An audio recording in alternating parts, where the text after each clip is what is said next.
ನಮಸ್ತೆ ಸ್ನೇಹಿತರೆ, ನಾನು ಸನ್ಮತಿ ಜೈನ್ ಅಂತ. ಇವತ್ತು ನಾನು ಮಾತಾಡೋ ವಿಚಾರ ಏನು ಅಂದ್ರೆ, ಕರ್ನಾಟಕ ರಾಜ್ಯದ ಎಲ್ಲಾ ಯೆಲ್ಲೋ ಬೋರ್ಡ್ ಟ್ಯಾಕ್ಸಿ ವಾಹನಗಳು ಮತ್ತು ಮಿನಿ ಟ್ರಕ್ ಮತ್ತು ದೊಡ್ಡ ಟ್ರಕ್ ಲಾರಿಗಳ ಬಗ್ಗೆ ಮತ್ತು ಎಮಿಷನ್ ಗಳ ಬಗ್ಗೆ.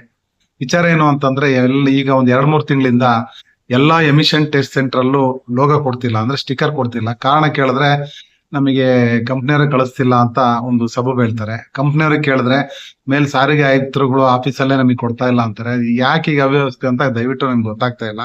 ಇದಕ್ಕೆ ಸಂಬಂಧಪಟ್ಟ ಅಧಿಕಾರಿಗಳು ಆಗ್ಲಿ ಅಥವಾ ಆಯುಕ್ತರಾಗ್ಲಿ ದಯವಿಟ್ಟು ಈ ಒಂದು ಸ್ಟಿಕ್ಕರ್ ನ ಲೋಗೋ ಕೊಡ್ಬೇಕು. ಯಾಕೆಂದ್ರೆ ಇದು ಮುಂದೆ ಬರ್ತಾ ಇದೆ, ಕಂಟಿನ್ಯೂ ಆದ್ರೆ ಮಿಸ್ಯೂಸ್ ಆಗುತ್ತೆ ಅಂತ ಹೇಳ್ತಾ, ಮತ್ತೆ ಈ ವಿಚಾರ ಒಂದ್ ಕಡೆ ಆದ್ರೆ, ಇನ್ನೊಂದು ವಿಚಾರ ಏನು ಅಂದ್ರೆ, ನಮ್ಮ ಕರ್ನಾಟಕ ರಾಜ್ಯದಲ್ಲಿ ಎಲ್ಲ ಸಂಚರಿಸುವ, ಹೊರ ರಾಜ್ಯಗಳಿಗೆ ಸಂಚರಿಸುವ ಯೆಲ್ಲೋ ಬೋರ್ಡ್ ಟ್ಯಾಕ್ಸಿಗಳು ಮತ್ತು ಮಿನಿ ಟ್ರಕ್ಗಳು ಅಥವಾ ದೊಡ್ಡ ಲಾರಿಗಳಾಗಿರ್ಬೋದು, ಹೊರ ರಾಜ್ಯಗಳಿಗೆ ಟಿಪಿ ತಗ್ಸಲು ಹೋದಾಗ, ಬಾರ್ಡರ್ ಅಲ್ಲಿ ಟಿಪಿ ತಗ್ಸಲು ಹೋದಾಗ ಅಲ್ಲಿ ಈ ಎಮಿಷನ್ ನಡೆಯಲ್ಲ. ಕಾರಣ ಏನು ಅಂತಂದ್ರೆ, ಇದು ಆನ್ಲೈನ್ ಅಲ್ಲಿ ಎಂಟ್ರಿ ಇಲ್ಲ, ಅದಕ್ಕೆ ಇದನ್ನ ನಡೆಯಲ್ಲ.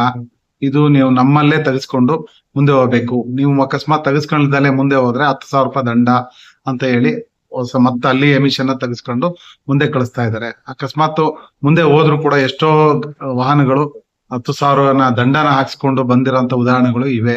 ಯಾಕೆ ಈ ತರ ಅಂತ ದಯವಿಟ್ಟು ಗೊತ್ತಾಗ. ನಮ್ಮ ಕರ್ನಾಟಕ ರಾಜ್ಯ ಎಲ್ಲದರಲ್ಲೂ ಮುಂದುವರೆದಿದೆ, ತಂತ್ರಜ್ಞಾನದಲ್ಲಂತೂ ತುಂಬಾನೇ ಮುಂದುವರೆದಿದೆ. ಆದ್ರೆ ಈ ವಿಚಾರದಲ್ಲಿ ಮಾತ್ರ ಯಾಕೆ ಹಿಂದುಳಿದಿದೆ ಅಂತ ಗೊತ್ತಾಗ್ತಾ ಇಲ್ಲ ಸ್ನೇಹಿತರೆ. ಯಾಕೆಂದ್ರೆ ಇದಕ್ಕೆ ಸಂಬಂಧಪಟ್ಟ ಅಧಿಕಾರಿಗಳಾಗ್ಲಿ, ಸಾರಿಗೆ ಆಯುಕ್ತರಾಗ್ಲಿ ಅಥವಾ ಸಾರಿಗೆ ಸಚಿವರಾಗ್ಲಿ ಈ ವಿಚಾರದ ಬಗ್ಗೆ ಯಾಕೆ ಗಮನ ಕೊಡ್ತಿಲ್ಲ ಅಂತ ನನಗೆ ಗೊತ್ತಾಗ್ತಾ ಇಲ್ಲ.